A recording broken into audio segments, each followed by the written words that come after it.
What is up? Welcome into your daily Buckeye Blitz for a Thursday, October 6th, 2022.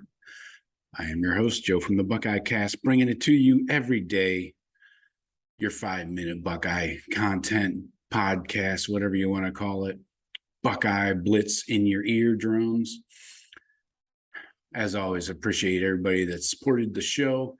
And please continue to support the show, pass it around, share it with a friend, family member, whoever, your garbage man, your plumber, they're a Buckeye fan. They definitely want to watch this show. So anyways, keep an eye out for the subscription service. I'm finalizing that this week and hope to launch it next week. It's been a long project.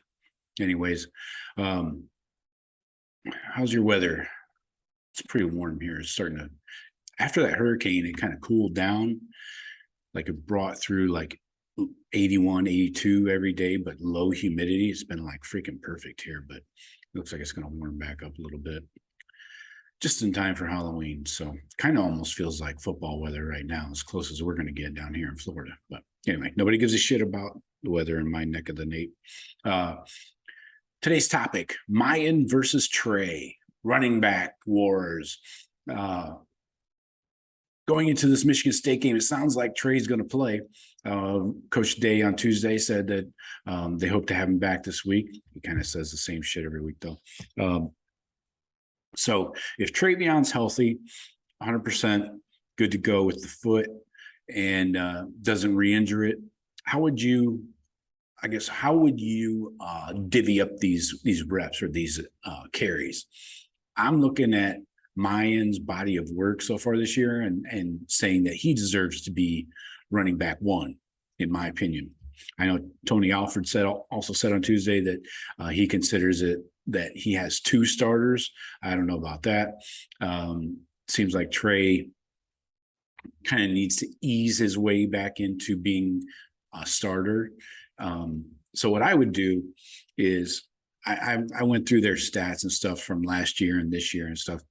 I would do a 60-40 split, 60% Miyan, 40% Trey.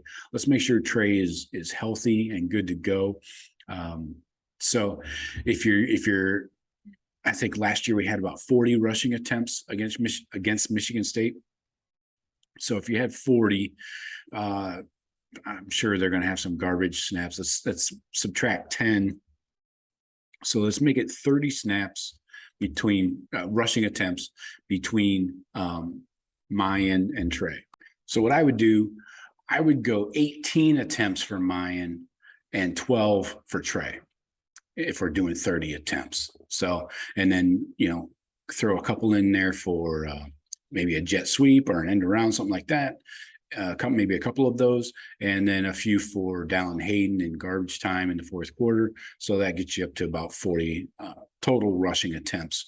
And if they take a sack or two, that's considered a rushing attempt too. But anyway, for this running back comparison, 30 attempts, 18 Miyan, 12 Trey. Let's let Trey ease his way back into the game, maybe knock off some of that rust. A couple of stats I wanted to throw at you guys that I think are important right now. And it kind of shows the difference between Miyan and Trey. I mean, we know the difference between the two. Miyan's kind of the hammer and Trey is more of your speed back. But this yards after contact, I think this is a key stat for running backs, and that because you're always going to get hit at or near the line of scrimmage. Sometimes in some of these early games, like against Rutgers and Wisconsin, there were some gaping holes. So he didn't get touched until downfield. But typically, you're going to have a linebacker or a safety coming up within 5 yards of the line of scrimmage and making contact at least.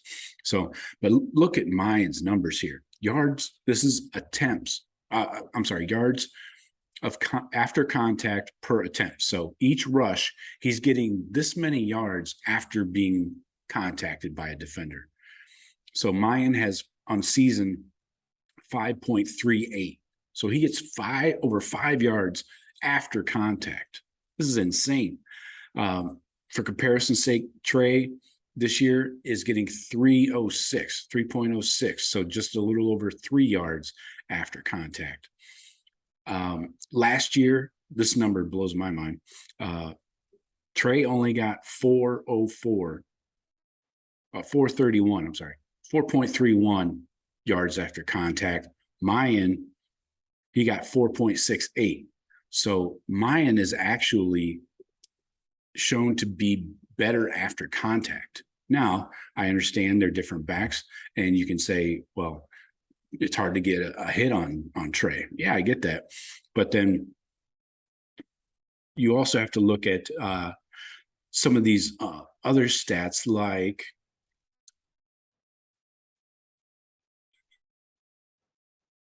runs of 10 yards or more.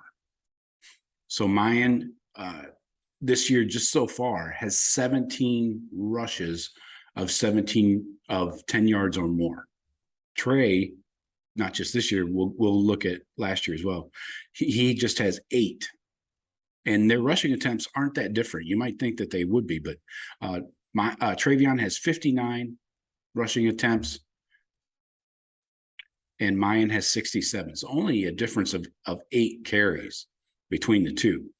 Now, last year, 2021, Trey had 34 total rushes for the season of 10+ yards.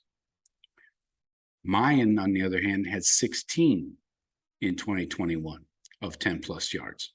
So almost half of what Trey had in rushing. So I find that interesting, and that's because they had very different snap counts or rushing attempts. Trey had 183 attempts. Miyan only had 71.